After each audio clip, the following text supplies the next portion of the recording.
Assalamualaikum warahmatullahi wabarakatuh. Hari ini Waalaikumsalam. kita mulai tentang sampel. Jadi kalau kita berbicara tentang sampel kita pasti berbicara tentang sampling. Ya. Karena ini berikatan. Kita pelajari dulu. Kemarin perkenalkan populasi. Jadi populasi itu kan ada populasi apa dan apa. Misbah. Populasi itu ada dua. Populasi apa, Misbah?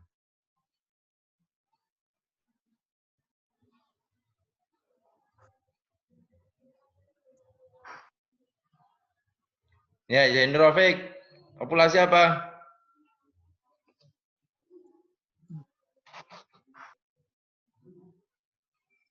Zainur. Ya, Pak. Lupa, Pak. Lupa, Pak. Misbah. Populasi?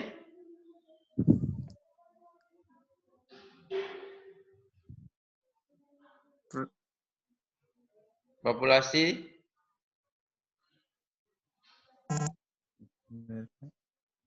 Silvi?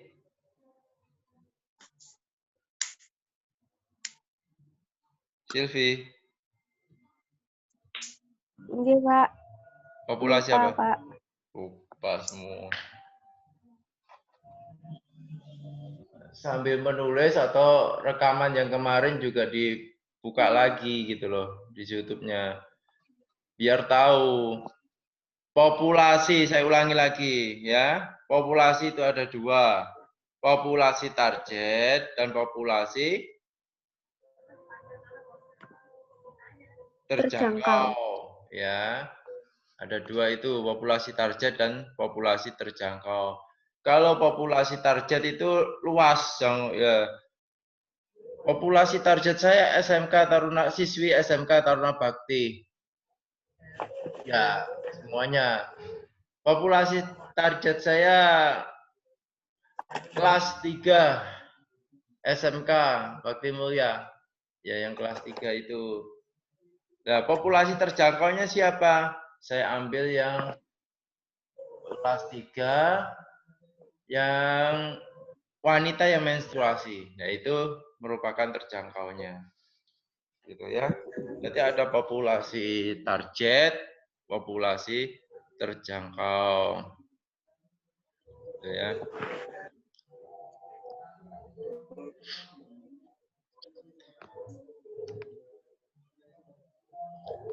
Paradigma kuantitatif. Jadi ada enumerative induction. Ini sesuatu proses yang bertujuan untuk mengetahui apakah karakter yang terdapat pada populasi ditemukan pada sampel. Ya. Jadi karakter-karakternya.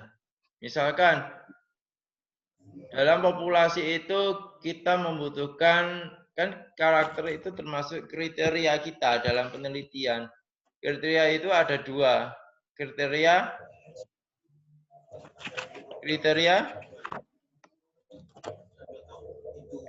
apa? Ira.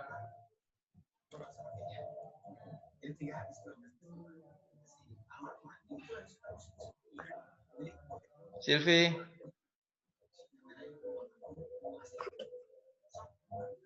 Kriteria. Misbah.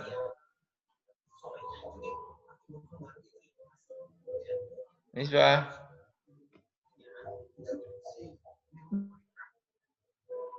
Apa kriteria apa? Lupa, Pak. Zainur Rafiq.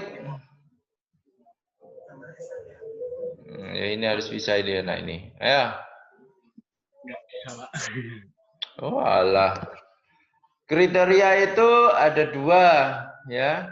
Sambil ditulis atau nanti didengarkan lagi. Kriteria inklusi dan kriteria eksklusi. Kriteria inklusi itu yang masuk dalam penelitian kita. Kriteria yang masuk dalam penelitian kita.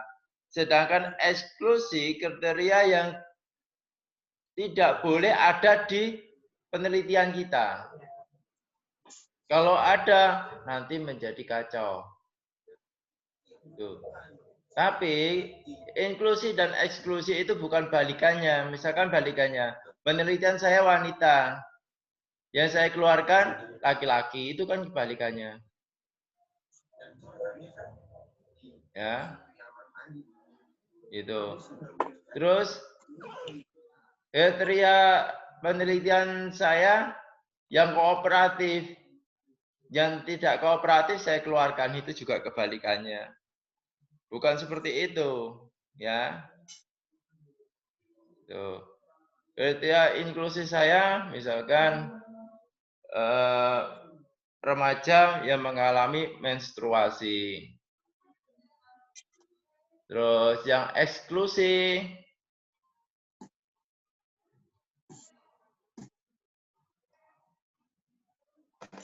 yang eksklusinya ada kelainan kanker pada serviks, misal. Tuh, jadi itu dikeluarkan. Gitu ya. Itu eksklusi. Membuat dugaan tentang karakter atau hubungan antar variabel pada populasi setelah melakukan pengamatan pada sampel. Ya. Kalau sudah sesuai dengan karakter kita, kita masukkan. Jadi pada populasi target, kita mencari karakter-karakter yang sesuai dengan penelitian kita. Habis itu namanya populasi terjangkau. Kalau karakter tersebut sudah sesuai dengan karakteristik kita, dengan kriteria kita, masukkan ke dalam populasi terjangkau. Kalau sudah, nanti barulah diambil sampling untuk diambil sampel sesuai dengan cara penelitian kamu dan besarnya sampel, ya, gitu. Konsep generalisasi harus ada, yaitu sejauh mana temuan penelitian pada sampel bisa digeneralisasi pada populasi. Ya, generalisasi itu secara umum. Ya, yang menjadi fokus pembahasan adalah insiden dan frekuensi, bukan konsep dan kategori seperti pada paradigma kualitatif. Ya, insidensi dan frekuensi. Jadi kejadian kasusnya itu bagaimana, jumlahnya seperti apa, jumlahnya berapa. Itu ya. Itu penting. Definisi populasi dan sampel. Entitas yang diidentifikasi sebagai yang akan diteliti bisa berupa kelompok orang, peristiwa, atau objek benda. Seluruh anggota entitas itulah yang disebut populasi. Ya. Jadi di sini harus sudah sesuai pada populasi terjangkaunya, gitu ya. Sedangkan sampel adalah bagian dari populasi yang diambil secara metodologis dengan teknik tertentu. Banyak ya pengambilan sampel tersebut, tekniknya. Tekniknya disebut dengan sampling, gitu ya. Contohnya seperti ini. Populasinya banyak, habis itu diambil sampel. Harapannya sampel ini adalah bisa mewakili populasi yang ada. Itu harapannya ya. Karena ada populasi target ya. Terus asibel populasi, ini populasi yang terjangkau. Terus diambil sampel, kita dapatkan finding ya, kita dapatkan. Nah, dapatnya kita ini dapat mewakili ya, harapan kita dapat mewakili assignable population and target population. Itu ya. Apa yang disebut dengan target populasi? Keseluruhan entitas yang diidentifikasi sebagai representasi sesuatu yang akan diselidiki dalam penelitian. Ya, targetnya di sana, gitu ya. Contoh, jika Anda ingin meneliti tentang sikap anak remaja Indonesia terhadap tren pakaian, maka target populasi adalah semua laki-laki atau perempuan Indonesia yang diidentifikasi sebagai berusia remaja, yaitu antara 12 sampai 21 tahun. Ini targetnya.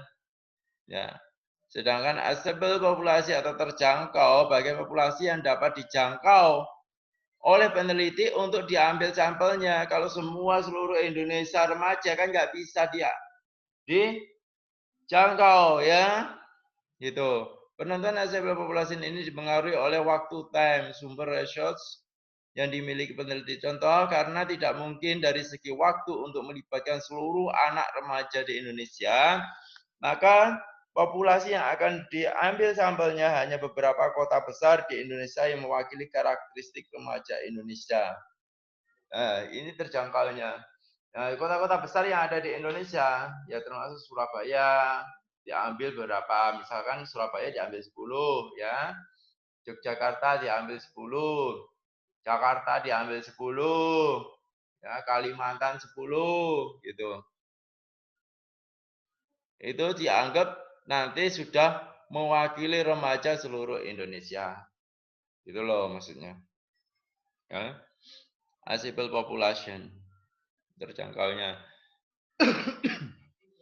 Berdasarkan kesempatan terpilihnya, setiap elemen pada populasi, jenis pengambilan sampel dapat dibedakan menjadi probability sampling yang kemarin ya, non-probability sampling. Nah, ini kalau probability sampling, seleksi sampel di mana anggota populasi diambil dengan prosedur bahwa setiap elemen mempunyai kesempatan yang sama untuk dipilih menjadi anggota sampel. Kalau probability sampling di sini, kita bisa menggunakan sampling random atau sampling acak, ya. Kalau non-probability sampling, metode seleksi sampel di mana anggota populasi tidak memiliki kesempatan yang sama untuk diambil menjadi anggota sampel. Ya. Jadi karena non-probability sampling ini tidak diacak, jadi belum tentu semua sampel itu bisa mewakili. Ya. Karena tidak mempunyai kesempatan yang sama untuk dipilih. Yang dipilih apa? Misalkan kalau incidental sampling yang dipilih kan yang begitu datang. Ya, datang sesuai dengan kriteria kita langsung teliti. Atau menggunakan snowball. Snowball begitu ketemu orang ditanya-tanya siapa yang tahu tentang misalkan sepak bola. Oh, itu si Wawan. Nah, datang ke Wawan. Wawan, siapa lagi yang tahu tentang sepak bola? Oh, datang lagi ke finish misalkan. Ya, itu menggunakan snowball. Bisa juga purposif yang sesuai dengan kehendak peneliti, gitu ya. Jadi sesuai dengan kriteria yang ada. Non-probability sampling hanya layak digunakan manakala prosedur probability sampling tidak feasible dilakukan. Ya. Jadi non-probability sampling ini dilakukan karena keterpaksaan. Karena kalau menggunakan probability sampling, nggak bisa. Kalau probability sampling itu kan sampelnya, jumlah populasinya harus sudah bisa ditentukan. Ya, harus sudah bisa ditentukan. Bersifat homogen dan sudah bisa ditentukan. Itu probability sampling. Sehingga nanti waktu dirumuskan untuk pengambilan sampel itu sudah bisa gitu loh. Itu untuk probability sampling. Kalau non probability sampling populasinya masih awang-awangan ya. Misalkan yang datang ke poli bedah, kan kita belum tahu siapa aja yang datang. Itu loh, ya. Itu pakai non probability sampling, karena keterpaksaan. 4 jenis probability sampling, ya. Yang kemarin itu ya, ada simple random sampling, stratified random sampling, cluster sampling, systematic sampling. Ini ya, saya ulangi lagi ada 4 ini. Stratified random sampling ini dibagi menjadi 2. Ya. Apa aja kemarin? Apa aja? Misbah. Proporsional dan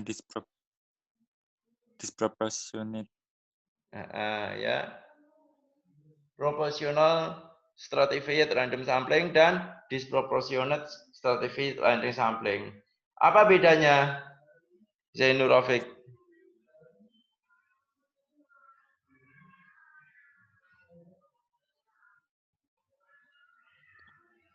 Tidak. Bedanya kemarin apa ya? Aduh, angkanya Apa? kalau yang proporsional status apa random sampling itu yang itu Pak, homogen. Iya, semuanya homogen karena ini probability.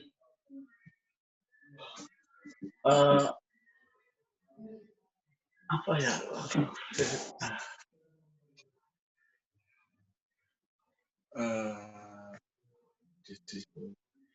Aduh lupa Pak. Silvi. Apa ya? Nggih, Pak. Ya, enggak cuma nggih, tapi dengan jawaban. Kalau proporsional itu jumlahnya harus sama, limit sampelnya minimal 30 sampel. Ya, itu yang proporsional. Kalau disproportionate,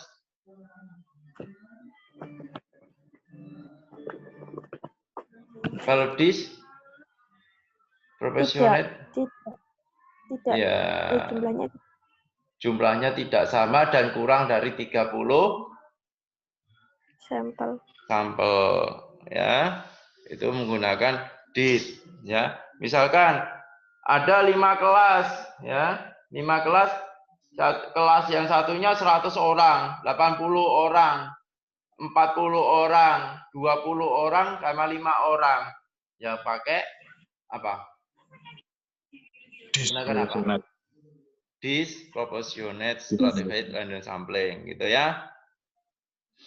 Oke. Kalau cluster di cluster sistematik menggunakan sistem yang ada. Itu ya. Ini semua anggota populasi memiliki kesempatan yang sama untuk terpilih menjadi sampel. Kalau simple random sampling ini lebih mudah ya. Tinggal kamu acak aja nggak apa-apa langsung. Teknik acaknya macam-macam ya. Kita bisa menggunakan yang pakai kocokan kayak arisan itu juga bisa. Terus kita langsung menebak yang ganjil saja yang saya ambil itu juga bisa. Gitu ya. Yang penting pada kasus probability ini kamu nggak boleh memilih teman kamu. Jadi diperlakukan sama entah itu teman kamu, entah itu bukan. Ya, probability itu harus seperti itu. Langkah-langkah menentukan sampel dengan teknik random, tentukan populasi Anda, daftar semua anggota populasi, tentukan jumlah sampel, berapa persen dari populasi yang akan diinginkan berdasarkan pertimbangan metodologis. Nah, berapa persen ini ada teknik pengambilan besar sampel. Ya.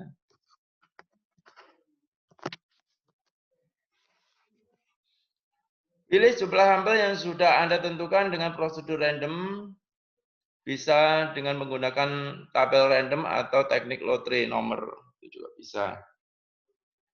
Atau random yang di statistik itu juga ada ya, di SPSS itu ada randomnya juga. Tinggal kamu masukkan data, terus kamu tulis jumlah yang kamu inginkan, terus di random. Gitu.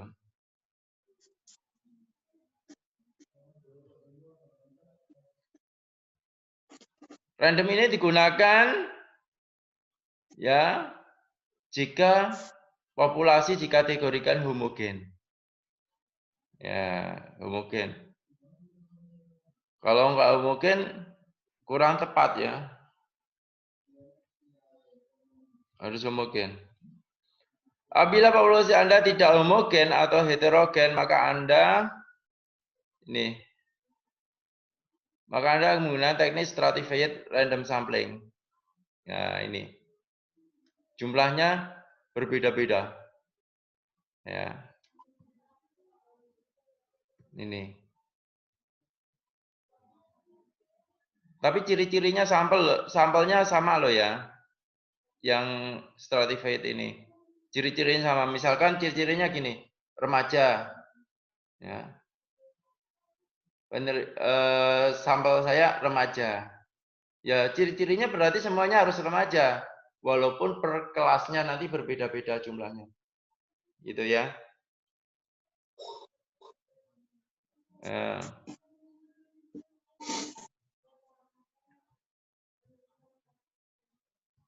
Ini contohnya yang kemarin ya. Oke, kita ke slide selanjutnya. Karena topik kita adalah sampel, kita fokus ke sampel.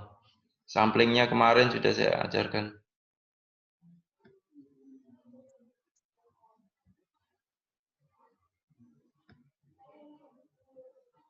Ini ya, ini teknik pengambilan sampel dan set tadi ya.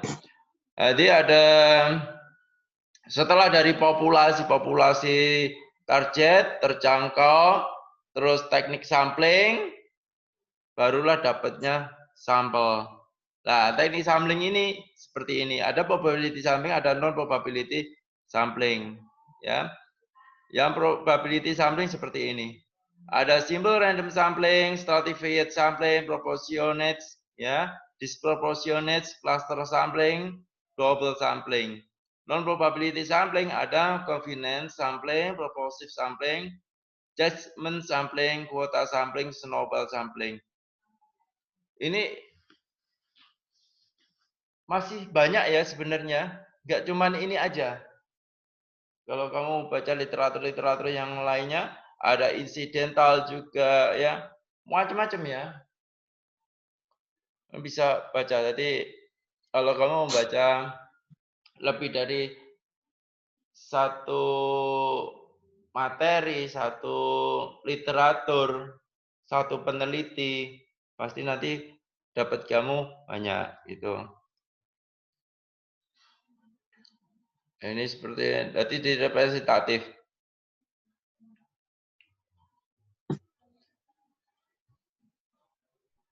Nah ini ya.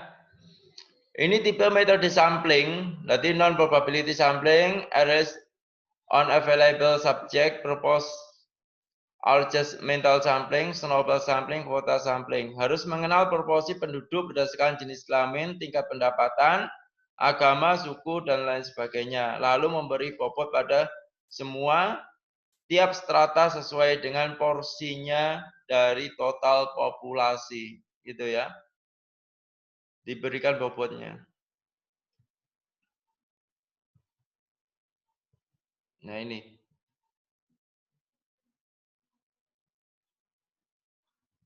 Oke, dari sini ada yang mau ditanyakan tentang sampel?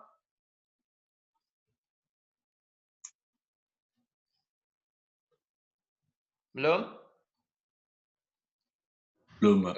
Kalau belum, saya lanjutkan. Ini cara mengambil sampel acak sederhana. Sampel acak sederhana dipakai apabila yang pertama tersedia daftar kerangka sampling. Populasi homogen, keadaan populasi tidak terlalu besar secara geografis. Ya, tidak terlalu besar secara geografis. Besar buahnya ya kita menggunakan stratified aja, dikelompok-kelompokkan, diklaster-klasterkan, itu. Ya. Dengan jalan mengundi, dengan membuat daftar nama, ya misalkan 24.000 mahasiswa seluruh populasi dengan diberi nomor urut sampel yang berjumlah 500 mahasiswa tersebut diambil dengan cara acak melalui diundi. Nah, gitu ya. Jadi populasi target diperkecil menjadi populasi terjangkau. Habis populasi terjangkau itu yang sesuai dengan kriteria inklusi eksklusif. Kalau bisa dimasukkan rumus, ya. Barulah diambil sampling untuk jadikan sampel. Sampel acak meliputi 3 hal.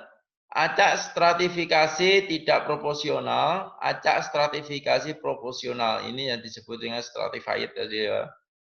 Ya. Jadi proportional stratified anti-sampling sama disproportionate stratified anti-sampling.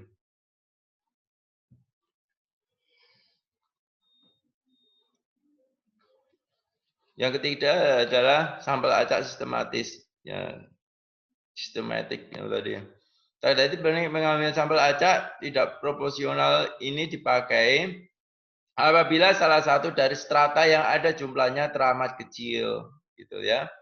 Sehingga kalau menggunakan strata proporsional akan ada strata yang tidak terwakili yang tadi saya terangkannya. Kalau jumlahnya enggak di bawah 30, ya udah kita menggunakan yang disproportionate.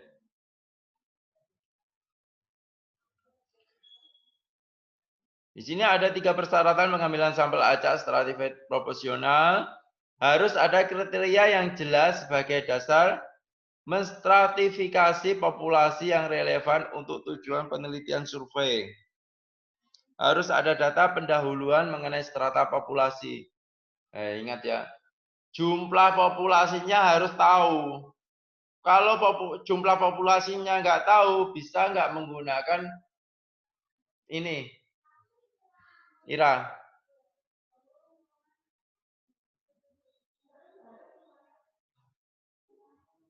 Bisa nggak, Ira? Belum, Pak. Belum apa? Tadi gimana, Pak, pertanyaannya? Loh, bisa jawab belum, tapi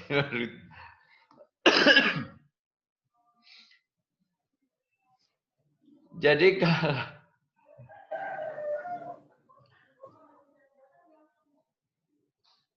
udah gini aja, kita misalkan kalau jumlah penelitiannya ya, jumlah penelitiannya ternyata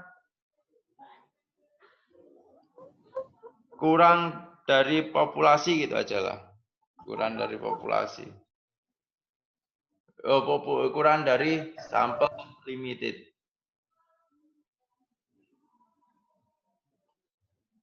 Oh gini. Populasinya belum diketahui. Ya, populasinya belum diketahui jumlahnya, karakternya. Kita bisa nggak menggunakan ini, sampel acak stratified?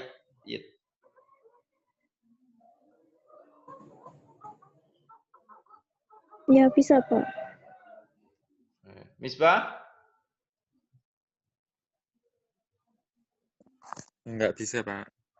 Enggak bisa, Ira. Kok bisa? Ya. Kenapa, Misbah? Kok nggak bisa?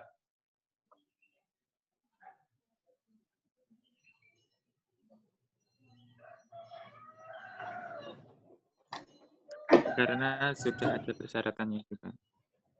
Apa? Sudah ada persyaratannya, itu kita harus mengetahui jumlah populasinya dulu. Karena kita harus membuat pelabelannya atau apa. Nah, itu ya. Kan harus diacak namanya arisan, ya. Arisan kita nggak tahu jumlah anggotanya bisa nggak dipetok. Nggak bisa kan? Iya. Namanya arisan, siapa yang sudah bayar arisannya? Ditulis. Kita tahu jumlahnya, baru kita petok. Gitu ya. Siapa kemarin yang sudah petok? Yang ini yang belum petok siapa? Nah, itu ya. Jadi karena tidak memenuhi kriteria probability. Kalau sudah tidak menemukan kriteria probability, berarti sebaiknya menggunakan apa, Zainul?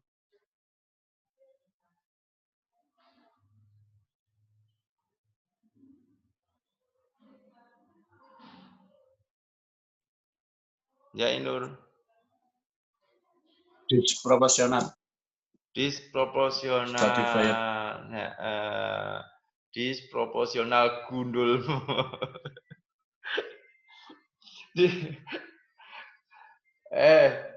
Zainul. Zainul. Iya, Pak. Iya, Pak. Tadi kan pertanyaanku gini loh. Kalau jumlahnya belum diketahui, disproporsional itu jumlahnya harusnya sudah bisa diketahui apa enggak? Sudah. Kenapa Sudah, kamu tapi pilih tidak disproporsional?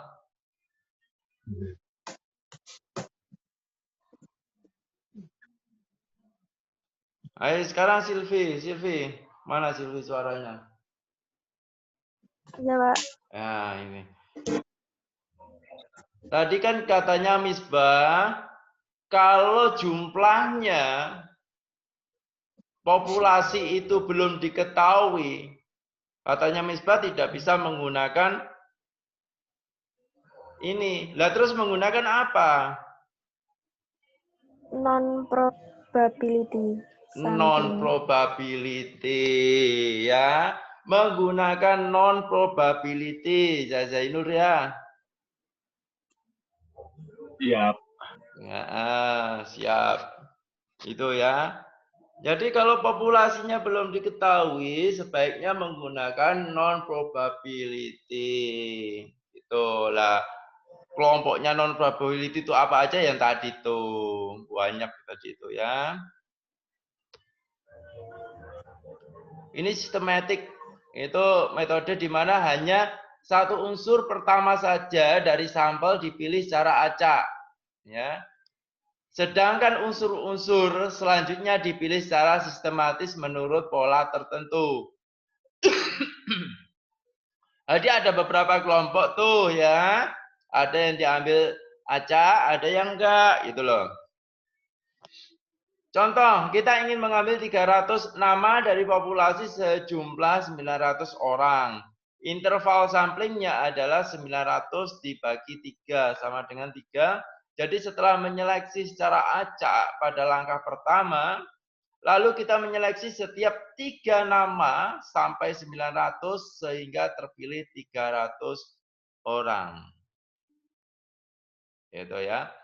Sistem pertamanya itu menggunakan acak. Sistem yang keduanya ya kita langsung mengambil setiap kelipatan 3. Gitu ya. Langsung mengambil setiap kelipatan 3. Bisa orangnya kamu suruh baris. 1, 2, 3 ini saya ambil, ini saya ambil, ini saya ambil gitu. Pertamanya kan menggunakan sistem acak. Itu diacak dulu, diambil, habis itu dipilih. Gitu ya.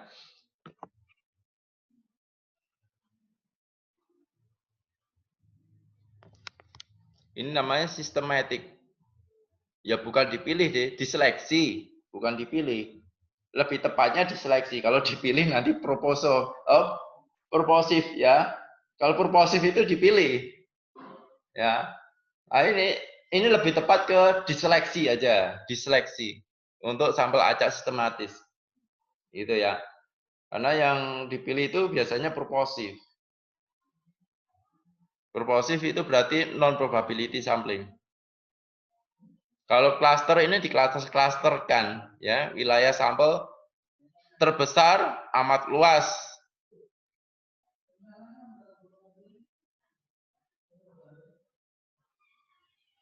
Jadi klaster ini ditempuh apabila kerangka sampel tidak tersedia. Misalnya kerangka sampel daftar nama seluruh mahasiswa di Surabaya tidak tersedia, maka diterapkannya teknik sampel klaster. Unit tempat pertama kali klaster diambil adalah primary sampling unit. Dapat berupa batas geografis, organisasi, dan lain sebagainya. Gitu ya. Jadi misalkan mau kita acak, nggak punya siapa yang diacak, namanya nggak tahu. Ya udah kita klasterkan aja. Udah UNER dulu lah. Gitu. Itu namanya klaster. Diklaster-klasterkan. Dikelompok-kelompokkan. Tuh ya.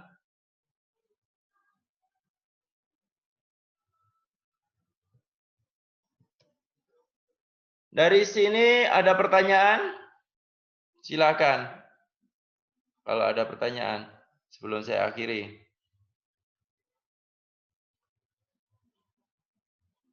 Sudah cukup semuanya untuk materi sampel? Ya, Pak. Oke. Nanti kalau kurang paham bisa tengok ya video kita. Akhirul kalam. Wassalamualaikum warahmatullahi wabarakatuh. Waalaikumsalam Waalaikumsalam warahmatullahi warahmatullahi wabarakatuh. wabarakatuh.